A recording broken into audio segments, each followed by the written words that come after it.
Imagine walking into a room where all the furniture is pushed to one side. Feels weird, right?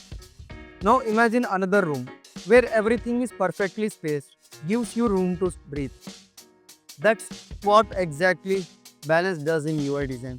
It transforms chaos into comfort.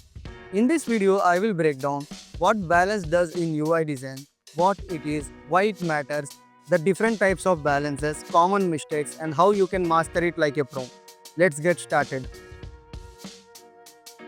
Balance in UI design is about how elements are visually distributed across a screen so that the layout feels stable and harmonious. Think of it like a seesaw. If one side is heavy and the other is empty, it tips over. The same thing happens in design. If one section feels too heavy, the whole interface feels off. So what makes something feel heavy in design? That's called visual weight. Visual weight is influenced by size, color, contrast, proximity, texture and detail, typography, and positioning. Let's start with size. Bigger elements feel heavier. In color, bold, bright, or dark colors stand out. In contrast, high contrast pops out, low contrast fades. In proximity, elements grouped together feel heavier. Texture and detail. Detailed elements attract more attention. Typography. A bold headline carries more weight than a caption. In position, objects near edges often feel heavier than those at the center. When balance is right, the design feels natural, easy. When it's wrong, users feel uncomfortable even if they can't even explain. Humans are wired to seek order and harmony. According to Gestalt principle, our brains prefer layouts that feel structured and stability. A balanced UI builds trust, clarity, and usability. And here's the secret. When your designs are balanced, users didn't even notice it. But when it's unbalanced, they instantly feel something is wrong. There are majorly four types of balances: symmetrical balance, asymmetrical balance, radial balance, and fourth is mosaic or choreographic balance. Let's start with symmetrical balance. Symmetrical balance. This is when both sides of the layout are identical like a mirror reflection. The pros of symmetrical balances are feels formal, trustworthy and stable. Great for forms, dashboard and official apps. Can feel boring or too rigid if overused. A good example would be Google's material design login form. Inputs are stacked nearly. Everything feels predictable and safe. Symmetry works when you want users to feel trust and stability above everything else. Asymmetrical balance. Here, both sides are different, but they are arranged so that they still feel balanced. Pros, modern, dynamic, engaging, guides attention naturally. The cons are much harder to achieve, can look messy if done wrong. A good example would be Apple's iPhone product page. One side has bold product image while the other has minimal text. It's clean, modern, and feels premium. Asymmetry is powerful, but it requires intention, otherwise, it just looks unbalanced. Radial balance. Elements radiate from a central point, like the spoke of a wheel. The pros are strong visual focus, creates energy and movement. The cons are rare in practical UI design, can feel gimmick if overused. The good example would be the Apple Watch activity rings.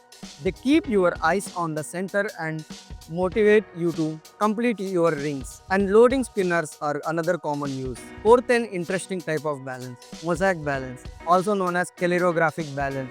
Here everything has equal weight. No single element dominates. Pros are great for grids, galleries and marketplace. Gives equal visibility to all items. Cons are can feel overwhelming without proper spacing. Doesn't provide a clear focal point. Example, Pinterest boards and Airbnb's listing grids and popular application Instagram's profile grid. So balance doesn't mean everything has to be equal. It's about how you distribute weight to create the right mood. Let's break down the most common mistakes designers make with balance and most importantly, how to fix them. Many designers stack every option below the other, thinking it's clean. But what happens is one side of the screen looks overloaded while the other feels empty. How to fix it? Use a grid layout and align options side by side where possible. For example, instead of stacking 4 buttons vertically, arrange them in 2 rows of 2. This balances visual weight across both axes. If you must stack vertically, balance it with spacing icon or imagery on the opposite side. Sometimes designers pack too much information on one side, like adding a giant image and all the text together, while leaving the other side blank.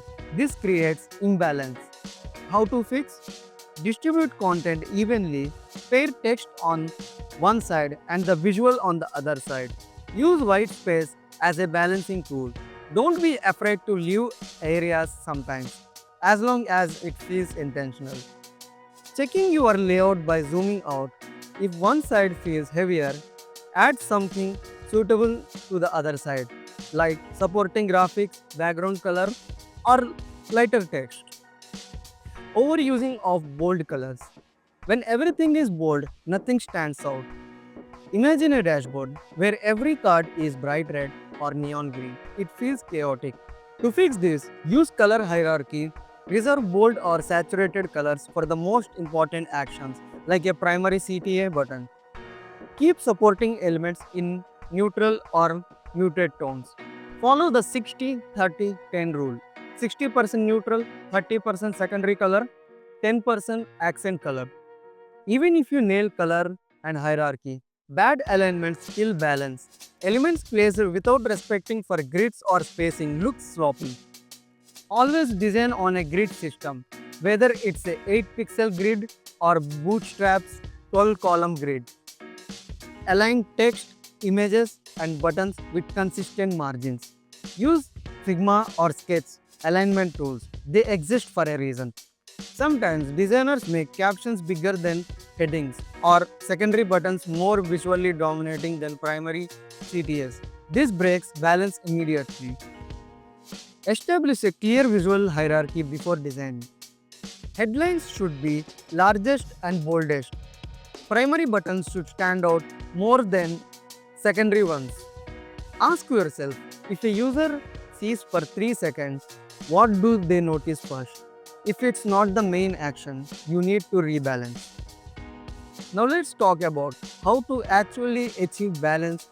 Here are proven best practices you can start applying right away. Use a grid system.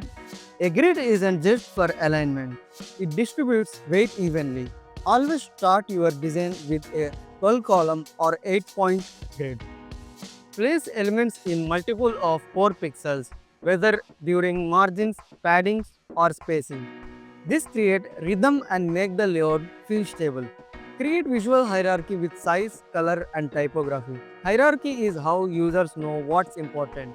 Make sure titles are larger than subtitles and body texts are smaller than subtitles. Use colors very strategically, one or two at most. For example, on Spotify, the play button is bigger and green, while secondary action are smaller and gray. You instantly know what matters. Embrace white space. White space isn't empty, it's balance. Use it to separate groups and give breathing room. Don't try to fill every corner of the screen. Let's have a look at Google's homepage. It's mostly white space with one search bar in the center. That's why it feels calm and balanced. Squint test and zoom out test. Here's a pro tip. Squint your eyes or zoom out to 20%. Whatever stands out the most is the visible heaviest point. If one side feels heavier than the other, redistribute elements. This simple trick works better than overthinking. Test responsiveness. A layout that looks balanced on desktop might feel unbalanced on mobile. Always preview your design on multiple screen sizes. For an example, Instagram's feed looks balanced both on mobile and desktop. Mobile with single column and desktop with central grid. Balance is like oxygen in design. Invisible when it's right, but obvious when it's wrong. Whether it's an app, a website, or even a small card, balance determines how users feel. So next time you design, ask yourself, does this layout feel stable and harmonious? If yes, congrats, you have mastered one of the most important principles in design. Don't forget to like, subscribe, and share this video with your designer friends. Until next, keep designing, stay creative.